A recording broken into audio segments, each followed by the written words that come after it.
Muito bom dia a todos, sejam bem-vindos a mais um vídeo aqui da Valorama. Hoje, quarta-feira, dia 21 de dezembro de 2022, início do verão. E hoje nós falaremos um pouco sobre a PEC da transição, que foi aprovada no primeiro turno, e também alguns dados relativos à economia, alguns sinais do que pode vir a acontecer em 2023.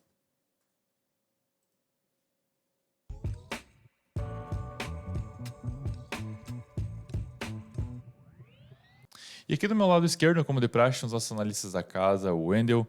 Bom dia, Wendel. Tudo tranquilo? Tudo bem? Fala, Jada, muito bom dia pessoal, como é que vocês estão? Bom, Jada, hoje o mercado aí continuou aí a animação de ontem, né? A gente tem nosso Ibovespa subindo, algumas principais ações aí subindo também.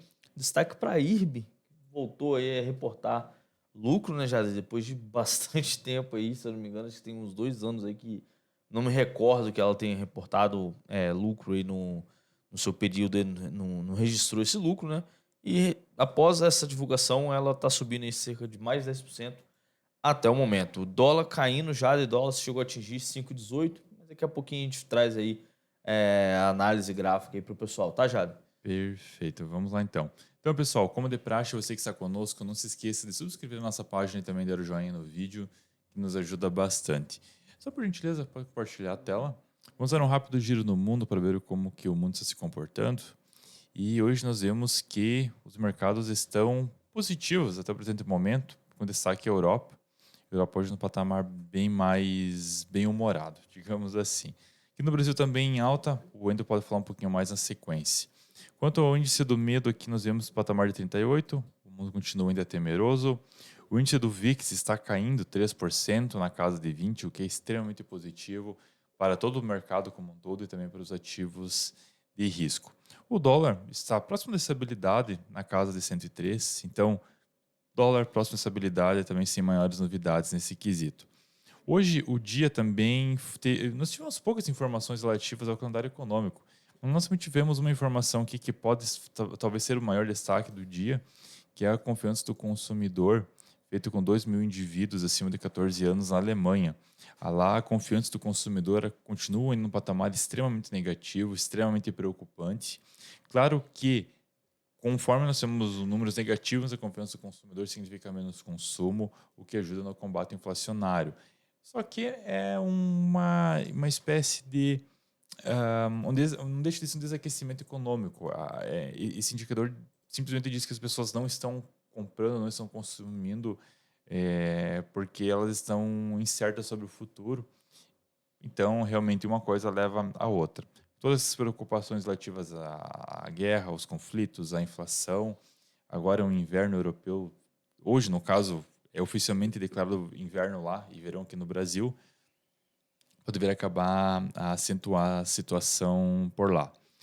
Bom, então, quanto aos outros destaques aqui que nós tivemos, o petróleo Brent, né, está subindo 2%, sendo cotado a US$ 82 até o momento. O minério de ferro estava no patamar um pouco melhor anteriormente. Claro que isso aqui é o futuro, né? Só que tivemos uma subida nessa madrugada no ferro que acaba sendo muito bom, inclusive para os ativos que exportam ou a commodity aqui no Brasil. Ainda também sobre ontem, nós tivemos no Japão o aumento dos títulos de 10 anos em 0,25%, ficando 0,50%, e teve os yields dos títulos japoneses continuam subindo, continuam aí numa crescente, e hoje estão subindo 22%. Com certeza, um dos destaques do dia essa informação aqui. E temos outras informações aqui também. Vamos começar pelo Brasil rapidamente, que o Brasil aprovou ontem, a Câmara acabou aprovando no primeiro turno o texto base da PEC. Então temos mais algumas informações a ver nos próximos dias. É, Todo dia, na verdade, está vindo uma informação relativa a isso. Então é um tira aqui, toma lá. A princípio seria aprovado 145 bilhões para o primeiro ano, o que eu considero como positivo. E os investidores lá fora, aqui é 145 bilhões, e os investidores lá fora, eles não ficam muito ligados ao barulho, né? Então, talvez nós aqui é que nos assustamos um pouco mais com toda a situação que acaba acontecendo. Bom, mas dando sequência, aqui tem algumas informações um tanto picadas que eu acho que vale a pena nós trazer aqui sobre um percentual de pessoas que acham que é um péssimo momento para comprar casa nos Estados Unidos. E esse percentual vem aumentando de forma significativa. Em torno de 70% a 80% das pessoas acreditam que não é um bom momento para comprar a casa. Eu acho que vai se cada vez. Nós já vimos falando no decorrer de 2022 sobre a questão imobiliária nos Estados Unidos. E eu, particularmente, acredito que 2023 ainda vai ser um tema que vai estar em bastante evidência. Ainda falando sobre a situação das casas nos Estados Unidos, quanto que está o juro, a média mensal do juro para financiar uma hipoteca, financiar uma casa por lá. E nós percebemos que, olha só, até 2008, quando houve a crise imobiliária entre 2001 e 2008, variou entre 5 a 6. E agora, em 2022, nós voltamos a patamares na casa de 6%. Então, Bem complicado, né, Jada? seguindo essa linha de 2009 até 2021, nós tivemos patamares bem mais tranquilos do que nós estamos vendo hoje. Bom, ainda as chances de recessão continuam subindo. Agora, em dezembro, a pesquisa de dezembro mostra que é uma chance de recessão em 70% nos Estados Unidos, agora para o próximo ano. E também há o risco da estagflação, que é o crescimento econômico, que está baixando, o crescimento do PIB, conforme nós vemos aqui, vem decaindo, e juntamente com a inflação ou a manutenção da inflação. Talvez a inflação não continue crescendo de forma acelerada, mas se mantenha em patamares elevados. E a combinação desses dois fatores traz a chamada estagflação, o que não é positivo, né? Pois bem, Wendel, eu acabei falando demais, eu acho.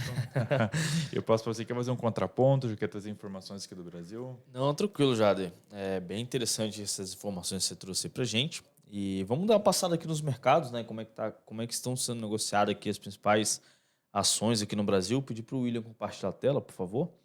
A gente vê aí, por exemplo, Jader, um cenário aí um pouco meio lado a lado, né? A gente vê, por exemplo, a metade de ações subindo de um lado e outra metade caindo, né? A gente vê, por exemplo, os destaques para alta. A gente tem a IRB, como eu comentei mais cedo aí, teve a notícia ali onde ela reportou um lucro líquido de 6,4 milhões aí em seus balanços aí. Então foi um ponto positivo para a IRB, né? E após ela ter caído bastante aí, no dia de hoje ela sobe e está subindo em torno aí de uns 25% só essa semana já. Essa semana bem positiva aí para quem investiu na IRB. Lembrando que é um papel assim que eu particularmente não gosto, não sou muito fã, né?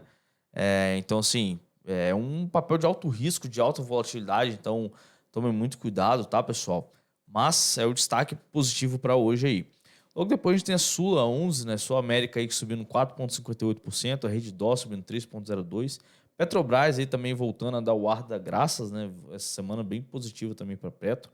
Hoje está subindo 1,73%, aí muito por conta também do petróleo, que você comentou mais cedo, né, Jade? Petróleo, a 3R também está subindo aqui. Então, ações voltadas aí ligadas ao petróleo estão tendo um desempenho bem interessante para hoje. Hoje a gente tem, por exemplo, Petrobras, Vale também subindo aqui um pouco mais tímida, na casa do 0,70%, Eletrobras também subindo aqui, BBS subindo com 0,86%, né? Algumas, por exemplo, estatais, a Petro, a BBS aí também, tendo um resultado bem positivo, de acordo aí com as notícias que a gente recebeu da PEC. O mercado parece que está olhando com bons olhos, né? E essas ações estão subindo no momento. Já no lado negativo, a gente vê, por exemplo, as principais ações do setor de varejo, né? A gente tem Magalu caindo cerca de 5,32%, a Mer caindo 4,45%, Natura 4,23%, a Pets também caindo aqui. Ações aí voltadas também, no caso, aqui seria só as ações do varejo que você tem, né, Jade? Mas a gente tem também, por exemplo, ações do setor de frigoríficos aí, a BRF caindo, a JBS caindo também no dia de hoje. Mas muito também, já pela correção, né? Subiu bastante nos últimos 2 dias. Para quem acompanhou, por exemplo, principalmente o setor de varejo, teve um desempenho muito interessante nos últimos 2 dias aí, né? E hoje segue devolvendo a parte e segue caindo, né? O que é normal, correção de mercado. Bom, passando aqui para a nossa análise gráfica, a gente tem, por exemplo, o dólar caindo um pouco mais no dia de hoje, né? Lembrando que o dólar despencou ontem, né? Caiu cerca de 2% praticamente do dólar futuro, né? Agora está negociando a 5,19, né? Quem diria, a gente, dólar 5,19, se aproximando nesse final de ano, né? Então a gente tem, por exemplo, esses níveis de suporte aqui na casa dos 5,20 e também aqui na casa dos 5,14, 5,15 aqui. São pontos extremamente relevantes para o dólar, né? Vamos ver se vai vir a tocar nessas regiões, né? O dólar está bastante consolidado e quando a gente opera a consolidação, Quando tocar num suporte, você pode ter uma oportunidade de compra, é uma oportunidade de compra. E quando toca numa resistência, é uma oportunidade de venda. Esse é o setup e a estratégia de operar consolidação, Jader. E por outro lado, a gente tem o Ibovespa, né, negociando acima da sua média de 200 períodos. Lembrando que essa média é semanal. Então a gente só vai ter mesmo a confirmação para ver se realmente ele fez o contra-ataque ali para fechar acima da média de 200 no final da semana. Mas está negociando bem próximo ali, um ponto positivo para o nosso índice Bovespa, Jader. Bom, Jader, esses foram os principais destaques que a gente tem aí para o nosso índice Bovespa para hoje, para o nosso dólar aqui no Brasil também. Já aproveitando, já gostaria de me despedir do pessoal. Um grande abraço a todos, pessoal. Não esqueça de deixar seu like aí, compartilhar o vídeo, que é muito importante pra gente. Grande abraço a todos e até mais. Tchau, tchau. Perfeito, obrigado, Wendel. Bom, pessoal, então fica o nosso agradecimento. Muito obrigado por estarem conosco aqui nessa manhã, 10 minutos de economia. E desejamos a todos um excelente dia com excelentes negócios. Até mais.